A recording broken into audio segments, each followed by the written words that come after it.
Hi welcome back to my YouTube channel. ಎಲ್ಲ ಹೇಗಿದ್ದೀರಾ? ಎಲ್ಲ ಚೆನ್ನಾಗಿದ್ದೀರಾ ಅಂದ್ಕೊತೀನಿ. ಇವತ್ತು ನಾವು ಹೊರಟಿರೋದು ಉತ್ತರ ಕನ್ನಡದಲ್ಲಿ ಸ್ಪೆಷಲ್ ಆಗಿರುವಂಥ ಮಶ್ರೂಮ್. ಈ ಮಶ್ರೂಮನ್ನು ತುಂಬ ಇಷ್ಟಪಟ್ಟು ಖುಷಿಯಿಂದ ನಾವೇ ಕಾಡಿಗೆ ಹೋಗಿ ಅದನ್ನು ಆರಿಸಿ ತಂದು ತಿಂತೀವಲ್ಲ, ಅದರಲ್ಲಿ ಸಿಗೋ ಸುಖ ಇನ್ಯಾವುದ್ರಲ್ಲೂ ಸಿಗಲ್ಲ ನಮಗೆ. ಮಳೆ ಇನ್ನೇನು ಸ್ಟಾರ್ಟ್ ಆಯಿತು, 1 ವೀಕ್ ಆಗಿದೆ ಸ್ಟಾರ್ಟ್ ಆಗಿ. ಮಳೆ ಮತ್ತು ಬಿಸಿಲು ಮಿಕ್ಸ್ ಆದರೆ ಮಾತ್ರ ಈ ಮಶ್ರೂಮ್ ಹೇಳುತ್ತೆ. ಇದನ್ನು ನಾವು ಎಷ್ಟು ಇಷ್ಟಪಟ್ಟು ತಿಂತೀವಿ ಅಂದರೆ, ಚಿಕ್ಕ ಮಕ್ಕಳು ಕೂಡ ತರೋಕ್ಕೆ ಕಾಡಿಗೆ ಹೋಗ್ತೀವಿ ನಾವು, ಎಲ್ಲ ಸೇರಿನೇ ಹೋಗೋದು. ಅಷ್ಟು ಇಷ್ಟಪಡ್ತಾರೆ ತರೋಕ್ಕೆ. ನಾವು ಫಸ್ಟು ಹೋದಾಗ ನಮ್ಗೆ ಅಷ್ಟೇನೂ ಸಿಕ್ಕಿರಲಿಲ್ಲ. ಅಯ್ಯೋ ದೇವರೇ, ಇವಾಗ ಸಿಗಲ್ಲ ಅಂತ ಏನು ವಾಪಸ್ ಬರಬೇಕು ಅಂತ ಮನಸ್ಸು ಮಾಡ್ತಿದ್ವಿ. ಅಷ್ಟೊತ್ತಿಗೆ ತುಂಬ ಒಂದೊಂದು ಕಡೆ ತುಂಬ ಸಿಕ್ತು. ತುಂಬ ಇಷ್ಟಪಟ್ಟು ತೊಗೊಂಡು ಬಂದ್ವಿ. ಇಲ್ಲಿ ನೋಡ್ತಿರ್ಬೋದು, ತುಂಬ ಚಿಕ್ಕ ಚಿಕ್ಕ ಮಗುವಿತ್ತು. ಇದೇ ಚಿಕ್ಕ ಮಗುವನ್ನು ನಾವು ಆರಿಸ್ಕೊಂಡ್ವಿ ಫಸ್ಟು. ಆದರೆ ತುಂಬ ಮಣ್ಣಿರುತ್ತೆ, ಅದನ್ನು ಸ್ವಲ್ಪ ಕ್ಲೀನ್ ಮಾಡೇ ತಿನ್ನಬೇಕಾಗತ್ತೆ. ಆದರೂ ಅದರಲ್ಲಿರೋ ಟೇಸ್ಟ್ ಮಾತ್ರ ಈ ಮಶ್ರೂಮಲ್ಲಿ ಇರೋ ಟೇಸ್ಟ್ ಯಾವುದ್ರಲ್ಲೂ ಸಿಗಲ್ಲ. ನಮ್ಗೆ ದುಡ್ಡು ಕೊಟ್ಟು ಅಂಗಡಿಗೆ ಹೋಗಿ ತರಕಾರಿ ತಂತೀವಿ, ಚಿಕನ್ನು ಮೀನು ಎಲ್ಲ ತರ್ತೀವಿ, ಆದರೆ ಇದರಲ್ಲಿ ಇರೋಷ್ಟು ಮಜಾ ಇನ್ಯಾವುದ್ರಲ್ಲೂ ಸಿಗಲ್ಲ. ಈ ಕಾಡಲ್ಲಿ ಹುಲಿ ಕರಡಿ ಅಂತೂ ಪಕ್ಕ ಇದ್ದೇ ಇರುತ್ತೆ. ಯಾವ ಹುಲಿ ಯಾವ ಕರಡಿ ಇದ್ದರೂ ಕೂಡ ನಾವು ಹೋಗೋದಂತೂ ಬಿಡಲ್ಲ. ಹೋಗಿ ಚಿಕ್ಕ ಮಕ್ಕಳನ್ನೂ ಕೂಡ ಕರ್ಕೊಂಡು ಹೋಗಿ ಮಶ್ರೂಮ್ ತರೋದು ನಮಗೆ ತುಂಬ ಖುಷಿ ಇರುತ್ತೆ. ಹಾಗಾಗಿ ನಾವು ಮಕ್ಕಳನ್ನೂ ಕೂಡ ಕರ್ಕೊಂಡೇ ಹೋಗ್ತೀವಿ. ನಾವು ತುಂಬ ಹುಡುಕಿದ್ವಿ. ಫಸ್ಟ್ ಏನೂ ಸಿಕ್ಕೇ ಇರಲಿಲ್ಲ. ತುಂಬ ಬೇಜಾರಾಗಿತ್ತು ಒಂದು ಸಲ. ಆಮೇಲೆ ಸ್ವಲ್ಪ ಕಾಡಲ್ಲಿ ಸ್ವಲ್ಪ ಅಲೆದಾಡಿದ್ವಿ. ತುಂಬ ಕಡೆ ಅಲೆದಾಡಿದ ಮೇಲೆ ನಮಗೆ ಸ್ವಲ್ಪ ಸಿಕ್ತು. ನಮಗೆ ಎಷ್ಟು ಬೇಕೋ ನಮ್ಮ ಇದಕ್ಕೆ, ಫ್ಯಾಮಿಲಿಗೆ ಎಷ್ಟು ಬೇಕೋ ಅಷ್ಟು ಸಿಕ್ತು. ತುಂಬ ಖುಷಿಯಾಗಿ ತೊಗೊಂಡು ಬಂದ್ವಿ. ಇಲ್ಲಿ ನೋಡ್ತಿರ್ಬೋದು ನೀವು, ಇಲ್ಲಿ ಸ್ವಲ್ಪ ಅಷ್ಟೇನು ದೊಡ್ಡ ಮಶ್ರೂಮ್ ಇಲ್ಲ, ಇಲ್ಲಿ ಚಿಕ್ಕ ಚಿಕ್ಕದಾಗೆ ಇದೆ, ನೋಡ್ತಿರ್ಬೋದು.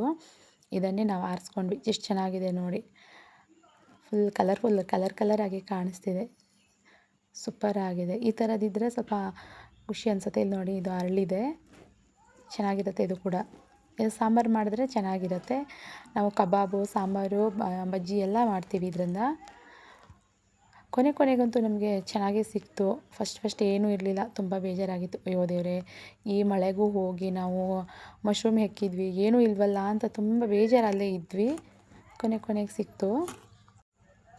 ಆಮೇಲೆ ನೋಡ್ತಿರ್ಬೋದು, ಸ್ವಲ್ಪ ಬಿಸಿಲಿದೆ ಅಂತ ನಾವು ಏನು ಛತ್ರಿನೂ ತೊಗೊಂಡು ಹೋಗಿರಲಿಲ್ಲ. ಮಳೆನೂ ಸ್ಟಾರ್ಟ್ ಆಗ್ತಾಯಿತ್ತು ಸ್ವಲ್ಪ. ಆದರೆ ಈ ಮಶ್ರೂಮ್ ಸಿಕ್ಕಿರೋ ಖುಷಿಗೆ ಮಳೆ ಬಂದಿದ್ದು ಗೊತ್ತಾಗಲ್ಲ. ಅಷ್ಟು ಖುಷಿಪಟ್ಟು ತೆಗಿತಾ ಇರ್ತೀವಿ. ಇಲ್ಲಿ ನೋಡ್ತಿರೋ ಎಷ್ಟು ಚೆನ್ನಾಗಿದೆ.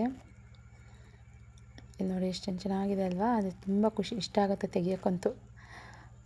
ಎಷ್ಟೇ ಬ್ಯುಸಿ ಇದ್ದರೂ ಕೂಡ ಈ ಟೈಮಲ್ಲಿ ಮಾತ್ರ ಇನ್ನು ತರೋ ಖುಷಿನೇ ಬೇರೆ. ಅದೇ ನಾವೇ ಇಷ್ಟಪಟ್ಟು ತಂದು ತಿನ್ನೋದ್ರಲ್ಲ, ಅದು ತುಂಬ ಖುಷಿ ಸಿಗುತ್ತೆ ನಮಗೆ. ನೋಡ್ತಿರ್ಬೋದು ನೀವು, ಸ್ವಲ್ಪ ಅರಳಿದೆ. ಅದು ಅರಳಿದಿದ್ರೂ ಚೆನ್ನಾಗಿರುತ್ತೆ. ಮೊಗ್ಗಿದ್ರೆ ಕಬಾಬು, ಬಜ್ಜಿ ಎಲ್ಲ ಮಾಡ್ಬೋದು. ಬಿರಿಯಾನಿ ಕೂಡ ಮಾಡ್ಬೋದು. ಸೂಪರ್ ಆಗಿರುತ್ತೆ. ಇಲ್ಲಿ ನೋಡ್ತಿರ್ಬೋದು, ಡೈರೆಕ್ಟಾಗಿ ಯಾರೂ ಕೂಡ ಕೈ ಹಾಕಲ್ಲ ಇದರಲ್ಲಿ. ಯಾಕೆಂದರೆ ಹಾವು ಚೇಳು ಎಲ್ಲ ಇರುತ್ತೆ. ಒಂದು ಕೋಲು ಇಟ್ಕೊತೀವಿ, ಅದರಿಂದ ನಾವು ತೆಗಿತೀವಿ. ನೋಡ್ತಿರ್ಬೋದು ಎಷ್ಟು ಚೆನ್ನಾಗಿದೆ ಮೊಗ್ಗೆಲ್ಲ. ಕೊನೆಗೆ ನಮಗೆ ತುಂಬ ಸಿಕ್ಕಿದೆ. ಅದು ತುಂಬ ಎಲ್ಲ ಕಡೆನೂ ಮಶ್ರೂಮ್ ಸಿಗೋಕ್ಕೆ ಸ್ಟಾರ್ಟ್ ಆಯಿತು. ಟೈಮ್ ಆಗ್ತಿದ್ದಂಗೆ ಅದರಲ್ಲಿ ಜಿಗಣೆ ಕಾಟ ಬೇರೆ ಸಿಕ್ಕಾಪಟ್ಟೆ ಇತ್ತು. ತುಂಬ ಭಯಪಟ್ಟು ಅದನ್ನು ತೆಕ್ಕೊಂಡು ಅದೆಲ್ಲ ಮುಗಿಸ್ಕೊಂಡು ಹೋಗೋವಷ್ಟರಲ್ಲಿ ಟೈಮ್ ಆಗಿದ್ದೇ ಗೊತ್ತಾಗಿಲ್ಲ. ಆದರೂ ಬಿಟ್ಟಿಲ್ಲ, ಮತ್ತೆ ಹುಡುಕ್ತಾ ಇಡೀ ಕಾಡೆಲ್ಲ ಹುಡುಕಿದ್ವಿ. ಕೊನೆಗೆ ಚೆನ್ನಾಗಿ ಸಿಕ್ತು. ತುಂಬ ಖುಷಿ, ಎಂಜಾಯ್ ಮಾಡ್ಬೋದು. ಈ ಥರ ಒಂದು ಕಾಡಲ್ಲಿ ತಿರುಗೋದೇ ಒಂಥರ ಖುಷಿ ಇರುತ್ತೆ. ಅದು ಏನೋ ಯಾವುದ್ರಲ್ಲೂ ಸಿಗಲ್ಲ ಅನಿಸುತ್ತೆ. ತುಂಬ ಖುಷಿಪಟ್ಟು ಆರಿಸ್ಕೊಂಡು ಬರ್ತೀವಿ. ಅದನ್ನು ಮನೆಗೆ ಬಂದು ಮತ್ತೆ ಕ್ಲೀನ್ ಮಾಡುವಷ್ಟರಲ್ಲಿ ಅರ್ಧ ಸತ್ತೋಗಿರ್ತೀವಿ, ಆ ಥರ ಆಗಿರುತ್ತೆ. ಇಲ್ಲಿ ನೋಡ್ತಿರ್ಬೋದು, ಏನೋ ಒಂದು ಗ್ರೀನ್ ಕಲರ್ ಹುಳ ಇದೆ, ಅದಕ್ಕೆ ಉದ್ದ ಬಾಲ ಇದೆ, ಏನೋ ಗೊತ್ತಿಲ್ಲ, ರೇಷ್ಮೆ ಹುಳ ಥರ ಇದೆ. ಅದು ತುಂಬ ಚೆನ್ನಾಗಿತ್ತು. ಇಲ್ಲಿ ನೋಡಿ, ಇದು ತಿಗಣೆ. ಅದನ್ನು ನೋಡಿದ್ರೇ ಭಯ ಆಗುತ್ತೆ ಅಲ್ವಾ?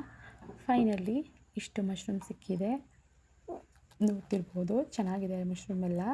ಇವೆಲ್ಲ ಕ್ಲೀನ್ ಮಾಡಬೇಕಿವಾಗ. ಯಾರಿಗೆಲ್ಲ ಈ ವಿಡಿಯೋ ಇಷ್ಟ ಆಯಿತು, ಪ್ಲೀಸ್ ಲೈಕ್ ಮಾಡಿ, ಶೇರ್ ಮಾಡಿ, ಕಾಮೆಂಟ್ ಮಾಡಿ, ಹಾಗೆ ಹೈಪ್ ಮಾಡೋದು ಮರಿಬೇಡಿ. Thank you so much all.